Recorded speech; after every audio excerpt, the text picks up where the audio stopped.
Très chers amis et sympathisants du Djossi Gang, je vous dis bonjour, y compris aussi nos ennemis, je ne vous oublie pas, je vous salue aussi. Car comme je le dis souvent, nous n'avons pas d'animosité envers qui que ce soit au sein du Djossi Gang. Le combat que nous menons, c'est la libération totale des prisonniers politiques en Côte d'Ivoire et la cohésion au sein des Ivoiriens. Voilà pourquoi nous luttons jour et nuit, et voilà pourquoi nous sommes victimes d'insultes par des analphabètes, des gens qui n'ont toujours rien compris, et victimes de menaces de mort. Voilà. Donc en fait, cette vidéo, c'est juste pour remercier quand même, malgré tout, parce que même si on les critique souvent, il faut aussi reconnaître de temps en temps quand ils font des bonnes actions, il faut quand même, il faut les remercier, et il faut les encourager. Donc voilà, je voulais remercier les autorités ivoiriennes, parce que vous vous rappelez, il n'y a pas si longtemps, j'avais fait une vidéo concernant des prisonniers politiques qui avaient les pieds complètement en putréfaction, c'est-à-dire des pieds qui pourrissaient. Hein. J'avais fait une vidéo à ce sujet il n'y a pas si longtemps. Mais figurez-vous que certains de ces prisonniers ont été libérés. Voilà. Certains de ces prisonniers ont été libérés du côté de la MACA. Donc je voulais rendre, sinon du moins remercier les autorités compétentes qui ont permis la libération de ces prisonniers politiques. Voilà. Donc ces prisonniers politiques dont je parle, il s'agit plutôt de M. Zakra Dakouri Ernest, qui est l'ex-chauffeur de Mme Gbagbo, qui avait les pieds complètement en pleine décomposition. M. Zakra Dakouri Ernest, pardon, qui est l'ex-chauffeur de Mme Gbagbo. Il avait aussi M. Herman Koulou Nguessan, qui est marin, M. Séraphin Thierry Zebiro, infirmier, M. Ignace Seakei et M. Ferdinand Doué, qui ont été libérés. Donc pour cela, je voudrais rendre hommage, c'est une façon de parler, mais remercier du moins les autorités compétentes qui ont permis la libération de ces frères qui étaient complètement meurtris et qui n'avaient pas de raison d'être à la MACA, tout simplement pour avoir exercé leur métier. Ce n'était vraiment pas juste, donc je voulais quand même une fois de plus encourager les autorités compétentes en Côte d'Ivoire qui ont permis leur libération et continuer sur leur lancée, parce que notre frère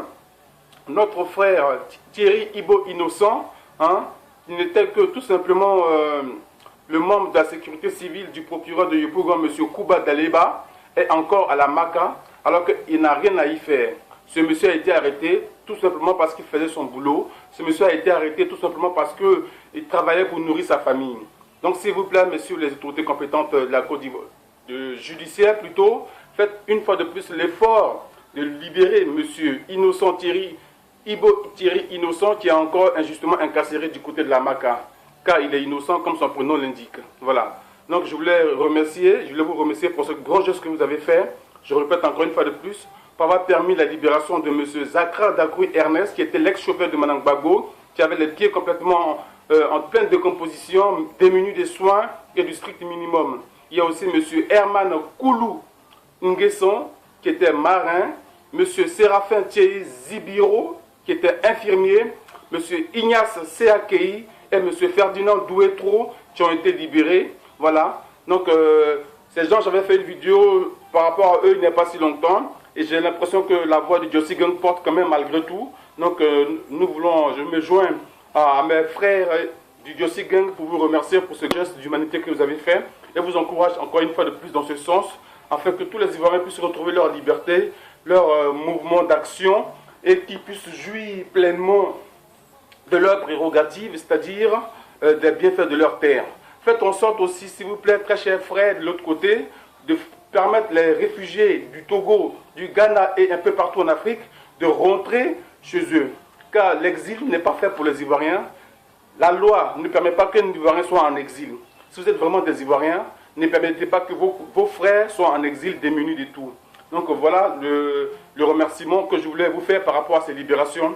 Et vous encourager de libérer ceux qui sont encore injustement incarcérés. J'entends par là Mme Gbagbo qui est injustement incarcérée du côté d'Odiéné, dont on n'a aucune nouvelle, on ne sait pas comment elle vit, on ne sait pas comment elle mange, on ne sait pas comment elle est vêtue, on se demande si elle n'est pas victime de sévices quelconques, sexuels, tout ce qu'on peut imaginer, hein, parce qu'on ne sait jamais. Donc s'il vous plaît, faites encore un gros effort pour libérer Mme Gbagbo, car c'est une grande intellectuelle qui n'a rien à voir dans vos géoles.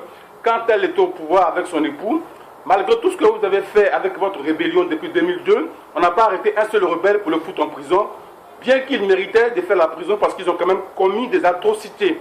malgré les atrocités qu'ils ont commis, ces rebelles n'ont pas été mis en prison, n'ont pas été inquiétés. Au contraire, on leur a promis et on les a nommés ministres, bien qu'ils n'avaient pas leur place dans les ministères, mais plutôt dans les prisons d'Abidjan. On a fait en sorte qu'il y ait la paix en Côte d'Ivoire. M. Gbagbo a initié plusieurs forums de paix.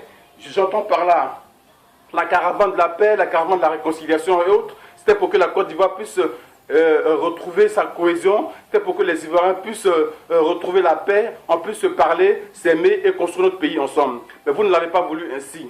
Vous voulez gouverner dans la chienlit, dans la barbarie, en embrigadant des gens. Chers frères, ce n'est pas une solution. Ce n'est pas une solution et ce n'est pas comme ça que la Côte d'Ivoire ira de l'avant. Alors faites encore un gros effort, comme je vous l'ai dit tantôt, de libérer tous ceux qui sont encore injustement embrigadés, plus particulièrement M. Ibo Thierry Innocent qui est encore incarcéré du côté de la Maka. Et vous savez très bien qu'avec les pluies diluviennes, la Maka était complètement inondée d'eau. Alors s'il est dépourvu de soins et du strict minimum, il ne va pas non plus dormir dans une mare d'eau. Donc s'il vous plaît, faites l'effort de les libérer, sachant raison garder pour que la Côte d'Ivoire puisse aller de l'avant. Quand on fait des vidéos, ce n'est pas forcément pour vous fustiger gratuitement, mais par moments, c'est vraiment le dégoût qui prend le dessus, c'est le dégoût, la frustration qui fait que par moments, des paroles volent dans tous les sens.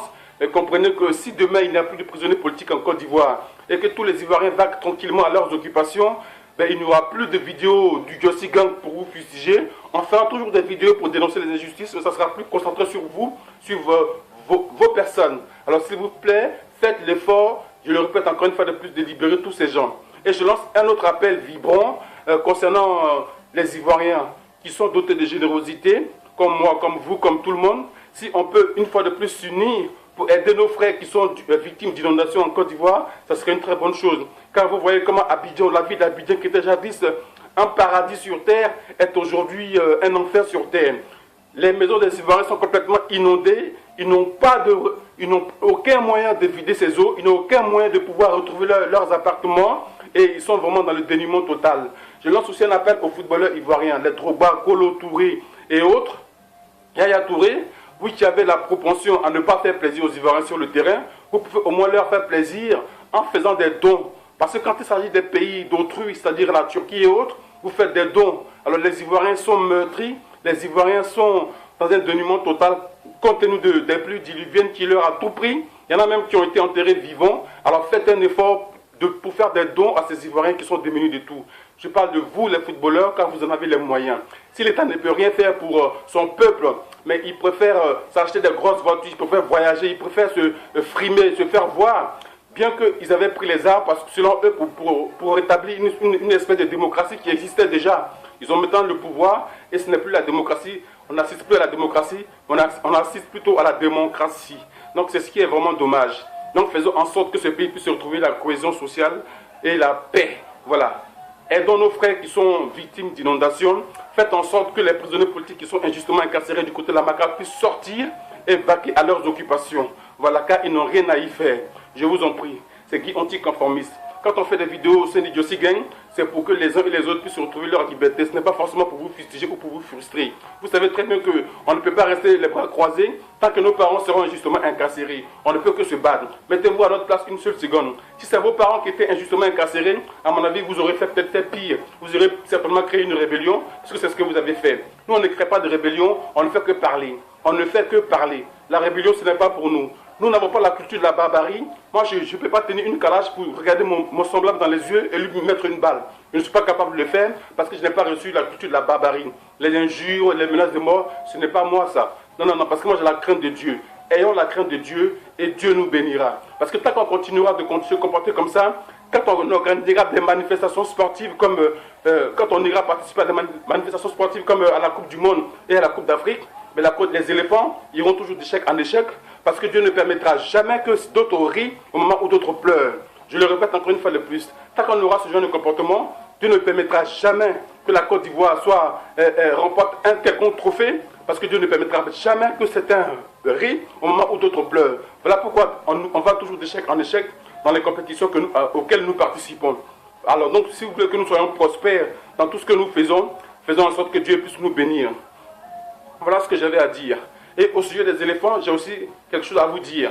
Si vous voulez vraiment récolter le fruit des durs labeurs des footballeurs, Faites en sorte qu'ils puissent être dans de bonnes conditions. Ne leur donnez pas des entraîneurs qui n'ont même pas le niveau CP1, c'est-à-dire qui n'ont jamais entraîné des élèves de CP1.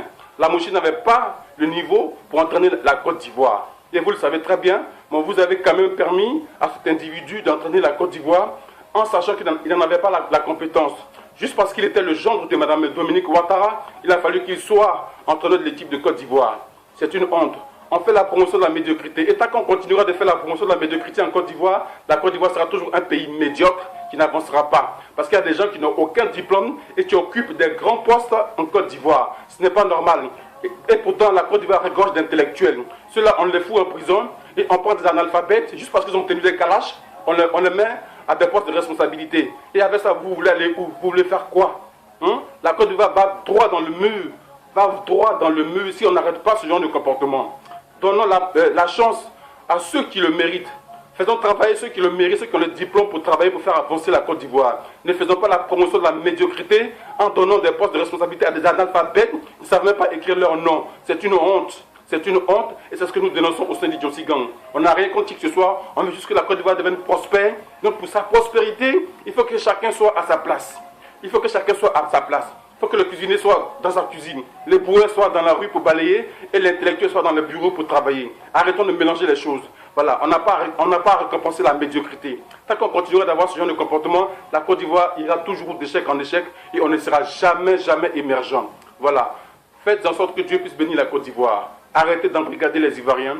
Permettez aux prisonniers politiques de sortir car ils n'ont rien à faire dans les géoles parce qu'ils ne faisaient que travailler pour nourrir leur famille. Voilà. Je répète encore une fois de plus, je vous remercie pour la libération de M. Zakra Dakoui Hermès qui était l'ex-chauffeur de Mme Gbagbo qui était injustement incarcéré à la Maca, qui avait les pieds complètement en décomposition. Je vous remercie aussi d'avoir libéré M. Herman Koulou Nguessan qui était simplement marin. Je vous remercie aussi d'avoir libéré M. Séraphin Thierry Zebiro qui était infirmier. Je vous remercie d'avoir libéré M. Ignace Seakei. Je vous remercie encore et encore d'avoir libéré M. Ferdinand Doué-Trou. Voilà. Maintenant, je vous demande un ultime effort. Il y a un frère qui est aussi injustement incarcéré à la Maca qui s'appelle Ibo Thierry Innocent. Je vous demande tout simplement de le libérer car il ne faisait que son travail, car il n'était que tout simplement le membre de la sécurité civile du procureur de Yopougon, M. Kouba Daleba. Je vous remercie.